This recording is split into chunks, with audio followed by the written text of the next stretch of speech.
Saudara, informasi terbaru dari Perang Timur Tengah, Saudara. Iran akhirnya menyetujui tawaran Amerika Serikat untuk gencatan senjata selama 2 pekan.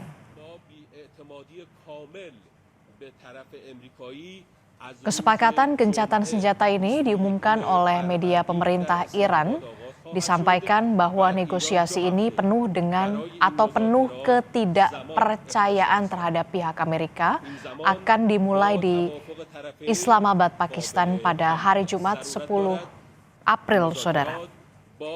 Iran akan mengalokasikan waktu 2 pekan untuk negosiasi ini. Dan durasi gencatan senjata dapat diperpanjang dengan persetujuan kedua belah pihak. زمان اختصاص خواهد داد. این زمان با توافق طرفین قابل تمدید. Sebelumnya, Saudara, Presiden Donald Trump mengunggah postingan di akun Truth Social bahwa Amerika Serikat dan Iran akan menempuh gencatan selama 2 pekan.